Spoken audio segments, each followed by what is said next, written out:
ನಮಸ್ಕಾರ, ಕರುನಾಡು ಟಿವಿಗೆ ಸ್ವಾಗತ. ನಾನು ವಿನುತಾ ಎಚ್ಎಲ್. ಕರ್ನಾಟಕದ ಹೆಮ್ಮೆ, ಪದ್ಮಶ್ರೀ ಪುರಸ್ಕೃತೆ ಮತ್ತು ವಿಶ್ವವಿಖ್ಯಾತ ಪರಿಸರವಾದಿ ಸಾಲು ಮರದ ತಿಮ್ಮಕ್ಕ ಅವರು ಇಂದು ನಮ್ಮನ್ನ ಅಗಲಿದ್ದಾರೆ.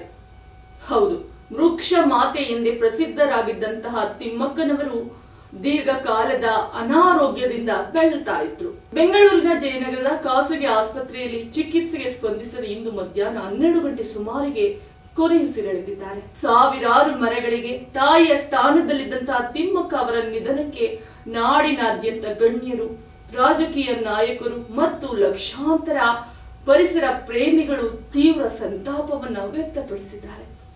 ಆಲಿದ ಮರಗಳನ್ನ ಮಕ್ಕಳಂತೆ ಸಲಹಿದ ಅವರ ಜೀವನವೇ ನಿಮ್ಮೆಲ್ಲರಿಗೂ ಒಂದು ಪಾಠ. ಅನಕ್ಷರಸ್ಥೆಯಾಗಿದ್ದರೂ ಪರಿಸರದ ಸಂರಕ್ಷಣೆಯ ಮಹತ್ವವನ್ನ ಜಗತ್ತಿಗೆ ಸಾರಿದ ಅವರ ಸಾಧನೆ ನಿಜಕ್ಕೂ ಅವಿಸ್ಮರಣೀಯ.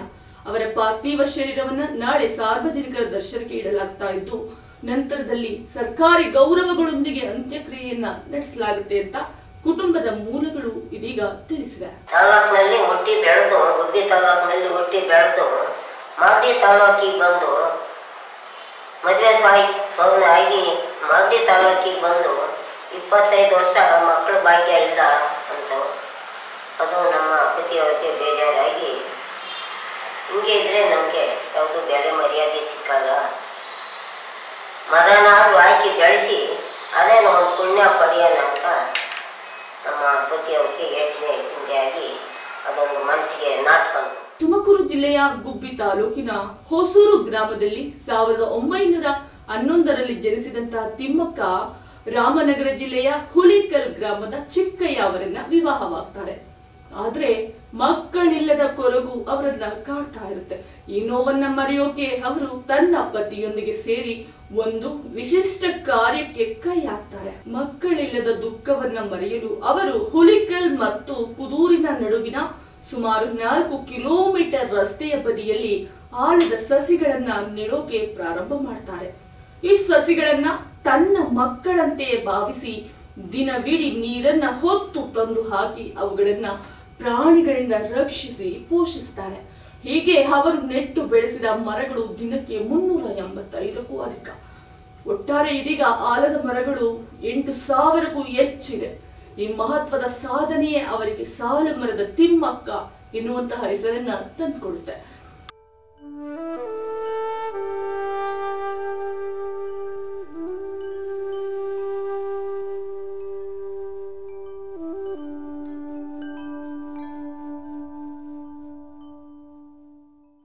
ಮದುವೆ ಆದ 25 ವರ್ಷ ಮಕ್ಕಳು ಭಾಗ್ಯ ಇರಲಿಲ್ಲ.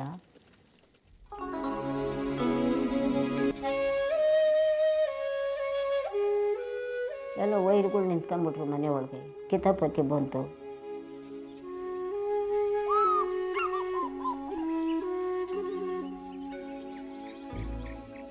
ಮಕ್ಕಳ ಭಾಗ್ಯ ಇಲ್ಲ ಅಂದು ನಮ್ಮ ಪತಿ ದೇವದನೆ ಇಷ್ಟು ದಿವಸ ಅವ್ರ ಮಕ್ಕಳು ಭಾಗ್ಯ ಇಲ್ಲದ ಮೆಕ್ಕೆ ನಾವು ಹೆಂಗೆ ಸೈನ್ಯ ಮಾಡ್ಕೊಂಡು ಇರೋಣ, ಸೈನಿಕರ ಮುಂದೆ ಸೈನಿಕರ ಮುಂದೆ ಎಲ್ಲ ಮಕ್ಕಳು ನಡೆದವ್ರ ಮುಂದೆ ಅಂತ ಅಂದು ಬೇಜಾರು ಮಾಡಿಕೊಂಡು ಯೋಚನೆ ಮಾಡಿ ಚಿಂತೆ ಮಾಡಿ ಅವಾಗ ಮರನಾದರೂ ಹಾಕಬೇಕು ಅಂತ ಮನಸ್ಸಿಗೆ ನಾಟ್ಕೊಂಡು ರೋಡ್ ಇತ್ತು, ಮಣ್ಣು ರೋಡಾಗೆ ಒಂದು 4-5 ಮರಗಳಿದ್ದು.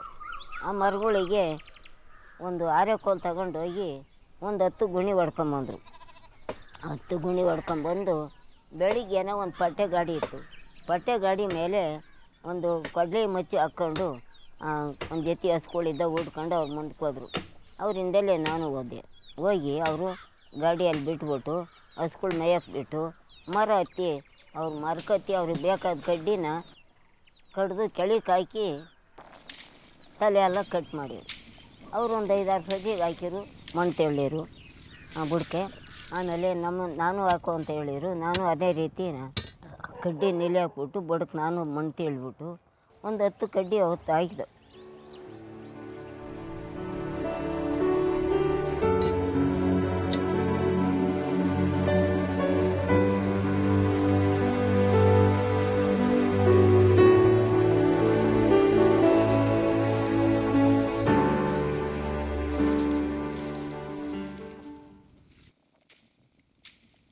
ಪಾತಿ ಮಾಡ್ಕೊಂಬಂದರು. ಪಾತಿ ಮಾಡ್ಕೊಂಬಂದು ಒಂದು ಅಲ್ಲೇ ಹೊಸಳ್ಳಿ ಒಳಗೆ ಗಡಿಗೆ ಮಾಡ್ತಿದ್ರು. ಅವು ಗಡಿಗೆಗಳ್ಗೆ ತಗೊಂಬಂದು ನನಗೊಂದು ಜೊತೆ ಅವ್ರೊಂದು ಜೊತೆ ತಗೊಂಡು ಅಡ್ಡೆ ಒಳಗೆ ಅವರು ಇದ್ದರು ನೀರ. ನಾನು ಸೊಂಟದ ಮ್ಯಾಗೊಂದು ತಲೆ ಮ್ಯಾಗೊಂದು ಇಟ್ಕೊಂಡು ನಾನು ನೀರು ಹೋದೆ. ಅವರೊಂದು 5-6 ಕಡ್ಡಿಗೆ ಅವರು ಒಯ್ದರು, ನಾವೊಂದು 5-6 ಕಡ್ಡಿಗೆ ನಾನು ಒಯ್ದೆ. ಉಯ್ದ್ಬಿಟ್ಟು ಪಾತಿ ಮಾಡಿದಿರಲ್ಲ ಅದಕ್ಕೆ ನೀರು ಒಯ್ದ್ಬಿಟ್ಟು ಬಂದು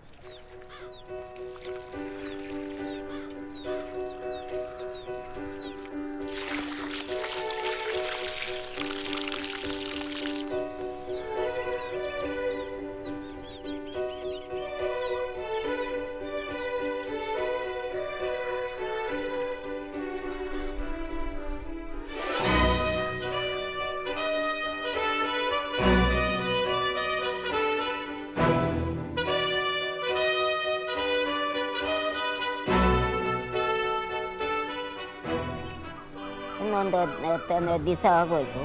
ಅಷ್ಟೊತ್ತಿಗೆ ಅದ್ರ ಕಡ್ಡಿ ಎಲ್ಲ ಕಣ್ಣಿಗ್ತಾ ಬಂದ್ಬಿಟ್ಟು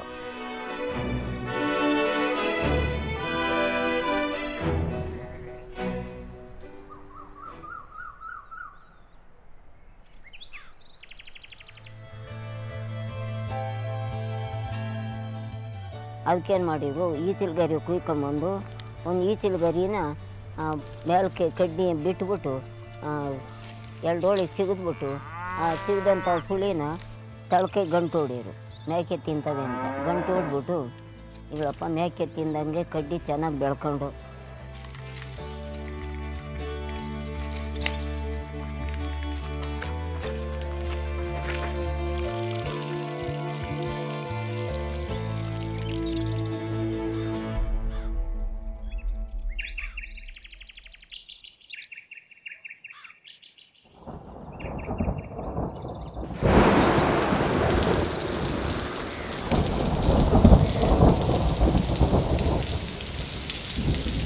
ವರ್ಷ 15 ಕಡ್ಡಿ 20 ಕಡ್ಡಿ 25 ಕಡ್ಡಿ ಹೀಗೆ ಮಾಡಿ 10 ವರ್ಷ ತಕ್ಕಲು ಹಾಕಿ ಬೆಳೆಸಿಬಿಟ್ಟಿದ್ದೀವಿ. ಆ ಬೆಳ್ಕೊಂಡಂಥ ಕಡ್ಡಿಗೆ ಹೊತ್ತು ಒಂದು 2 ತೆಬ್ಗೂ ಅಡವಾಗಿದ್ದಾವೆ. ಒಬ್ಬರು ತೆಬ್ಗೂ ಅವೆ, 2 ತೆಬ್ಗೂ ಅವೆ. ಅಷ್ಟು ಆನಂದವಾಗಿ ಕಡ್ಡಿ ಬೆಳ್ಕೊಂಬಿಟ್ಟವೆ, ಮರ ಆಗಿದ್ದಾವೆ. ಆ ಮರಗಳು ಇವತ್ತು ಅಕ್ಕಿ ಪಕ್ಷಿ ಸೇರಿಕೊಂಡು ಹಣ್ಣು ಬಿಡೋಂತೆ, ಕಾಯಿ ಬಿಟ್ಟು ಹೂವಾಗಿ ಹಣ್ಣು ಬಿಡೋಂತೆ ಪಕ್ಷಿಗೆ ಇವತ್ತು ಆಶೀರ್ವಾದ, ಪಕ್ಷಿಗಳಿಗೆ ಆಶೀರ್ವಾದ ಸಿಕ್ಕಿ ಅವು ಗೂಡು ಕಟ್ಕೊಂಡು ಮೊಟ್ಟೆ ಇಕ್ಕೊಂಡು ಮರಿ ಮಾಡ್ಕೊಂಡು ಅವು ದೇಶಕ್ಕೆಲ್ಲ ಅಡ್ಕೊಂಡ್ಬಿಟ್ಟವೆ ಮರಿಗಳು. ಅನಕ್ಷರಸ್ಥರಾಗಿದ್ರು ಕೂಡ ಪರಿಸರ ಸಂರಕ್ಷಣೆಯಲ್ಲಿ ಅವರು ತೋರಿದಂತಹ ಈ ಪ್ರೀತಿ ಅವರಿಗೆ ವೃಕ್ಷ ಮಾತೆ ಎನ್ನುವಂತಹ ಬಿರುದನ್ನು ಕೂಡ ನೀಡುತ್ತೆ. ತಿಮ್ಮಕ್ಕ ಅವರ ಸಾಧನೆ ದೇಶದ ಗಡಿಗಳನ್ನ ಮೀರಿ ವಿಶ್ವ ಮಟ್ಟದಲ್ಲಿ ಗುರುತಿಸಲ್ಪಟ್ಟಿದೆ. ಅವರ ಪರಿಸರ ಪ್ರೇಮವನ್ನ ಗೌರವಿಸಿ ಭಾರತ ಸರ್ಕಾರವು 2019ರಲ್ಲಿ ದೇಶದ 4ನೇ ಅತ್ಯುತ್ತಮ ನಾಗರಿಕ ಪ್ರಶಸ್ತಿಯಾಗಿರುವಂತಹ ಪದ್ಮಶ್ರೀಯನ್ನ ನೀಡಿ ಗೌರವಿಸಿತು. ಪದ್ಮಶ್ರೀ ಪ್ರಶಸ್ತಿ ಸ್ವೀಕಾರ ಮಾಡುವ ವೇಳೆ ಅಂದಿನ ರಾಷ್ಟ್ರಪತಿಗಳಿಗೆ ಅವರು ಆಶೀರ್ವಾದ ಮಾಡಿದ ರೀತಿ, ಅವರ ತಿಮ್ಮಕ್ಕನ ಪ್ರೀತಿ ಮತ್ತು ಸರಳತೆ ಇಡೀ ದೇಶದ ಗಮನವನ್ನ ಸೆಳೆದಿತ್ತು. ಸಾಲು ಮರದ ತಿಮ್ಮಕ್ಕ ಸಮಾಜ ಸೇವಾ.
ಸಾಲು ಮರದ ತಿಮ್ಮಕ್ಕನವರಿಗೆ ಯಾವೆಲ್ಲ ಪ್ರಶಸ್ತಿಗಳು ಸಂದಿದೆ ಅಂತ ನೋಡೋದಾದ್ರೆ 2019ರಲ್ಲಿ ಪದ್ಮಶ್ರೀ ಪ್ರಶಸ್ತಿ, 2010ರಲ್ಲಿ ನಾಡೋಜ ಪ್ರಶಸ್ತಿ, ಕರ್ನಾಟಕ ರಾಜ್ಯೋತ್ಸವ ಪ್ರಶಸ್ತಿ, ಕೇಂದ್ರೀಯ ವಿಶ್ವವಿದ್ಯಾಲಯದಿಂದ 2020ರಲ್ಲಿ ಗೌರವ ಡಾಕ್ಟರೇಟ್, ಅಲ್ಲದೆ national citizen award, women of the year award ಸೇರಿದಂತೆ ಹಲವಾರು ರಾಷ್ಟ್ರೀಯ ಮತ್ತು ಅಂತಾರಾಷ್ಟ್ರೀಯ ಪ್ರಶಸ್ತಿಗಳು ಅವರ ಮುಡಿಗೇರಿದೆ. ಅವರ ನಿಧನದ ಸುದ್ದಿ ತಿಳಿದು ನಾಡಿನ ಮುಖ್ಯಮಂತ್ರಿಗಳು ಮತ್ತು ವಿರೋಧ ಪಕ್ಷದ ನಾಯಕರು ಸೇರಿದಂತೆ ಹಲವು ಗಣ್ಯರು ತೀವ್ರ ಸಂತಾಪವನ್ನ ವ್ಯಕ್ತಪಡಿಸಿದ್ದಾರೆ. ಸಾಲುಮರದ ತಿಮ್ಮಕ್ಕ ಅವರ ನಿಧನದಿಂದ ಒಂದು ಯುಗಾಂತ್ಯವಾದಂತಾಗಿದೆ. ಮರಗಳೇ ಮಕ್ಕಳಾಗಿದ್ದ ಆ ವೃಕ್ಷ ಮಾತೆ ಇಂದು ಭೌತಿಕವಾಗಿ ನಮ್ಮಿಂದ ದೂರವಾಗಿದ್ದರೂ ಕೂಡ ಅವರು ನೆಟ್ಟು ಬೆಳೆಸಿದ ಸಾವಿರಾರು ಮರಗಳು ಮತ್ತು ಅವರ ಪರಿಸರ ಸಂರಕ್ಷಣೆಯ ಸಂದೇಶ ಸದಾ ನಮ್ಮೊಂದಿಗೆ ಇರುತ್ತೆ. ಅವರ ಜೀವನ ಲಕ್ಷಾಂತರ ಜನರಿಗೆ ಪ್ರೇರಣೆಯಾಗಿದೆ ಮತ್ತು ಇಡೀ ಜಗತ್ತು ಅವರನ್ನ ಸದಾ ನೆನಪಿಸಿಕೊಳ್ತಾನೆ ಇರುತ್ತೆ. ಇದು ಕೇವಲ ಕರ್ನಾಟಕಕ್ಕೆ ಮಾತ್ರವಲ್ಲ, ಇಡೀ ಪರಿಸರ ಲೋಕಕ್ಕೆ ತುಂಬಲಾರದ ನಷ್ಟವಾಗಿದೆ. ತಿಮ್ಮಕ್ಕನವರ ಆತ್ಮಕ್ಕೆ ಶಾಂತಿ ಸಿಗಲಿ ಮತ್ತು ಅವರ ಕಾರ್ಯ ಸದಾ ನಿಮ್ಮೆಲ್ಲರಿಗೂ ಕೂಡ ಮಾರ್ಗದರ್ಶನವನ್ನ ನೀಡಲಿ. ಇದಾಗಿತ್ತು ಇವತ್ತಿನ ವಿಶೇಷ. ಮತ್ತೊಂದಷ್ಟು ಸುದ್ದಿ ಸಮಾಚಾರಕ್ಕಾಗಿ ನೋಡ್ತಾ ಇರಿ ಕರುನಾಡು ಟಿವಿ. ಸಾಟಿ ಇಲ್ಲದ ಸುದ್ದಿ ನಮ್ಮ ಗುರಿ. ಉಸಿರಾಗಿ ಬೆಳೀತದೆ, ಹಸಿರಾಗಿ ಮರವ ಒಡೆಯುತ್ತದೆ, ಮರಾತದೆ. ಅದರಂತೆ ನೀವು ಹೇಳ್ಕೊಂಡು ಮಕ್ಕಳಿಗೆ, ಚಿಕ್ಕ ಮಕ್ಕಳು ನೀವು ಅಷ್ಟು ವಯಸ್ಸಿನಾಗೇನು ಕಳಿಸೋವಷ್ಟು ಬುದ್ಧಿ ಐತೆ ನಿಮಗೆ. ನಾವು ಹೇಳ್ಕೊಟ್ಟಂತೆ ನೀವು ಮಾಡಿದರೆ ಅಭಿವೃದ್ಧಿಯಾಗಿ ಬೆಳ್ಕೊಂತ ಇದ್ರೆ ಮರಗಳಲ್ಲಿ, ಅದೇ ಮರಕ್ಕೆ ಉಸಿರಾಗ್ತದೆ. ಉಸಿರು ಮರವಾಗಿ ನೋಡಿ, ನಾವು ಬೆಳೆಸ್ತಂತೆ ಅದ್ದೂರ ಮರನೂ ಬೆಳಿತೈತೆ, ಮಕ್ಕಳಿಗೂ ಇದ್ದ ದೊಡ್ಡದಾಗಿ ಬೆಳೆಯುತ್ತದೆ. ಕೆಲಸ ಗುರುಗಳಿಗೂ ಒಳ್ಳೇದಾಗ್ತದೆ, ಅವ್ರ ತಂದೆ ತಾಯಿಗಳಿಗೂ ಒಳ್ಳೆ ಹೆಸರು ಆಗ್ತದೆ. ಅಷ್ಟು ನೀವು ಅಷ್ಟು ಪುಣ್ಯ ಪಡ್ಕೊಂಡು, ಅಷ್ಟು ಭಾಗ್ಯ ಪಡ್ಕೊಂಡು, ನೀವು ನಿಮಗೆ ಸುಖ ಸಂಪತ್ತು, ಸತಿಪತಿ ಭಾಗ್ಯ, ಮಕ್ಕಳ ಭಾಗ್ಯ